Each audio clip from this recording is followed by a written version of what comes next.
เนาะมาเบิง J7 Pro เนาะก็คือสัมผัสหน้าจออะไรอันนี้ปลดในแบบFRP off OEM off เนาะหมายถึงว่าปิดทุกอย่างเลยเนาะก็คือมันปิดทุกอย่างละเราจะเริ่มต้นแบบไหนเนาะก็คือมันจะมี2ไฟล์เนาะก็คือไฟล์นี้ไฟล์ตัวที่1นี่กับไฟล์ตัวที่2ตัวที่1นี่มันให้เขาก๊อปใส่แมมเนาะก๊อปใส่แมมตัวที่2แมนเอาโอดินแฟตเข้าในเครื่องเนาะตัวนี้มันให้ก๊อปใส่แมมเนาะแล้วเอาแมมเนี่ยใส่แมมเนี่ยแมมจาก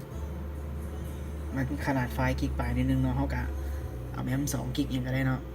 แล้วก็ใส่เข้าไปในเครื่องใส่แมมเข้าไปใส่ปากไว้แล้วเนาะจากนั้นเลือก AP เนาะแล้วก็เลือก TU ของตัวนี้เนาะ T เนาะซื้อมันเป็น T WRP เนาะตัวนี้ตัวนี้เนาะให้แฟตซื้อนี้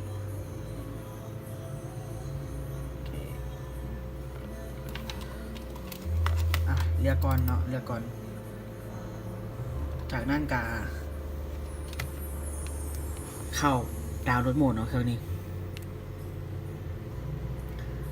ตัวนี้เขาจะพูดได้เลยว่า OEM มัน off กับ FRP off เนาะเราจะต้องเข้าดาวน์โหลดโหมดนี้เนาะแล้วมันจะบอกแต่ว่าตัวนี้จอมันเป็นจอรุ่นที่ขี้ร้ายเนาะตัวนี้มันจะบ่ค่อยเห็นไว้เลยนะมันได้เขียนอยู่เนี่ยว่า FRP off OEM off เนาะมันจะเขียนอยู่นี่เลยมันจะเขียนอยู่นี่อันนี้จอมันจะบ่เห็นหูเนาะเวลาเข้าดาวน์โหลดโหมดเราสังเกตอยู่นี่อันนี้ค่อยอันนี้บอกนะว่ามันออฟตัวนี้แฟตตัวนี้เข้าไปพอเวลาเราสีแฟตเนาะเสียบสายเขาก่อนพอเวลาหลอดมันแลนแล้วสุดปุ๊บเนาะเอาเตรียมบีบเข้า recovery mode เนาะก็คือเสียงขึ้นปุ่ม power เนาะปุ่ม home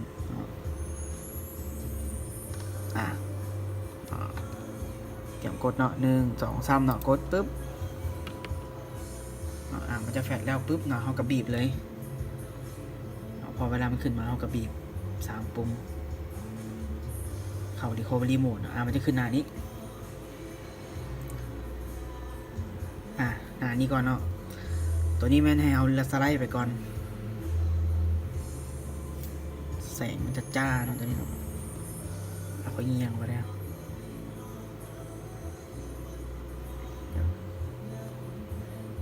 พอสไลด์มาปุ๊บเนาะมันจะมีคำว่า with นี่เนาะformat data อันนี้ได้เขียนว่า format data อยู่นี่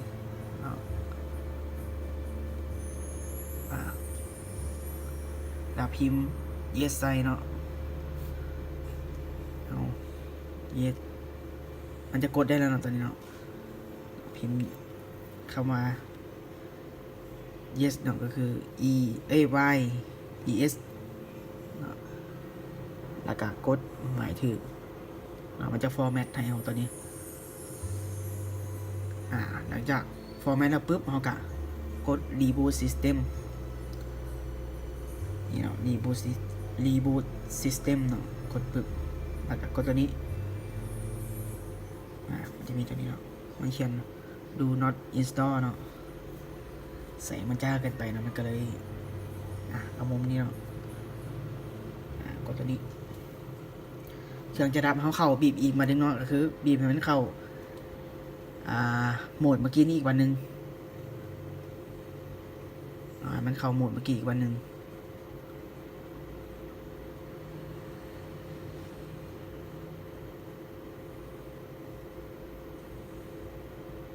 คาถามันกายเนาะ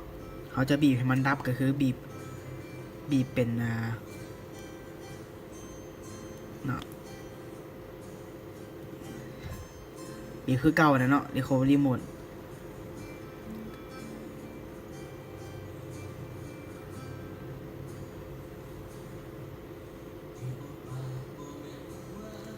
ถ้ามันบ่ขึ้นหน่อยเขาบีบแล้วเขาจะเข้าดาวน์โหลดโหมดเนาะแต่ว่าถ้ามันดับปุ๊บแล้วก็เป็นเปลี่ยนไปเป็นบีบ recovery โหมด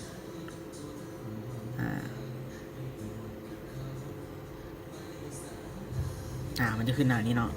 จะเก่าละจากนั้นเท่ากับสไลด์เนาะสไลด์แล้วก็เอาเงี้ยฟังนี้ซะ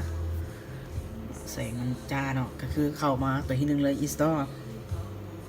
เนาะแล้วก็เลือกตัวนี้ select นี่เนาะ select story นี่แล้วก็เข้าตัวนี้ micro SD เนาะ micro SD นี่แล้วก็คลิกโอเคมันจะเห็นไฟล์อยู่ในแมมที่เขาก๊อปไปเนาะก็คือไฟล์ตัวนี้ก็คือไฟล์ตัวนี้เขาก็คลิกตัวนี้เลยไฟล์ชิปนี้เนาะแล้วก็สไลด์เนาะ confirm format สไลด์ไปเลยสไลด์ไปเลย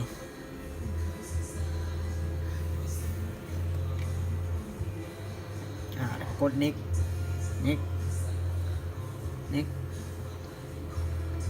ปล่อยมันฟอร์แมตเครื่องไปเรื่อยๆเลยเนาะ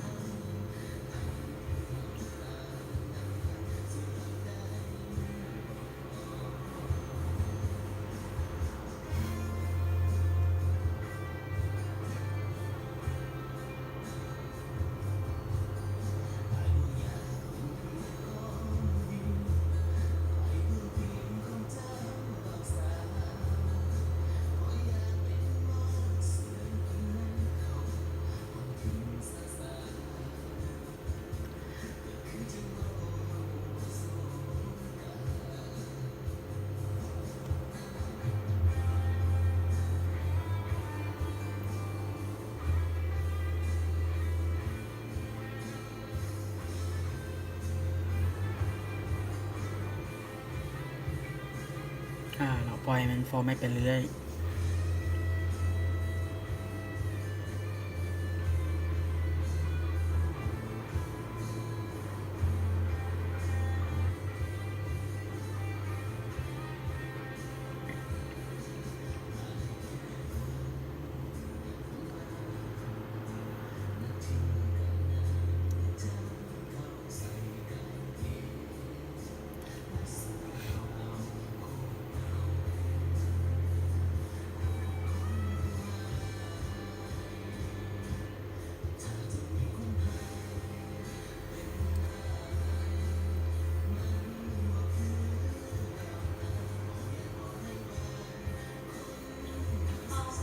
เนาะจนกว่ามันจะแล้วเนาะเดี๋ยวมันจะทำกด next ไปเนาะกด next reboot เนาะมันจะดับสไลด์เนาะมันจะดับเนาะแล้วเปิดไมค์ละบัดนั้นมันจะขึ้นหน้าที่เขาใช้งานเปิดใช้งานเนาะก็คือเลือกภาษาว่ามันจะฟอร์แมตแล้วก็เริ่มต้นใหม่เลยเนาะแล้วก็จากนั้นเขาก็สิสามารถสัมผัสหน้าจอได้เลยเนาะเดี๋ยวหาเบิ่งเดี๋ยวปล่อยให้มันรีบูตปกติก่อนเนาะ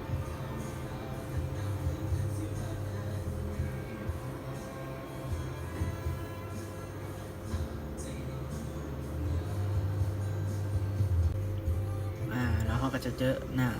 ที่มันขึ้นในเรื่องภาษาเนาะก็คือเขาจะสัมผัสได้เลยเนาะก็คือกดได้ละกดได้เรียบร้อย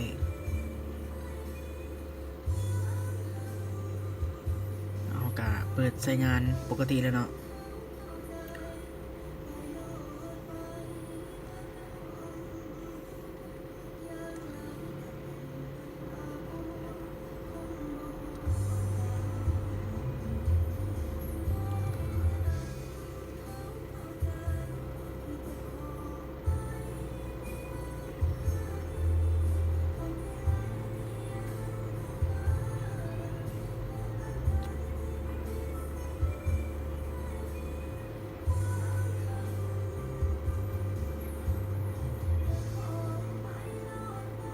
เรียบร้อยเนาะในการแก้สัมผัส G7 Pro เนาะ แสงจอนี่จ้าหลายเนาะปรับลงอ่ะเรียบร้อยเนาะในการแก้ J7 Pro สัมผัสแบบ FRP off OEM off เนาะใส่ไฟล์แบบนี้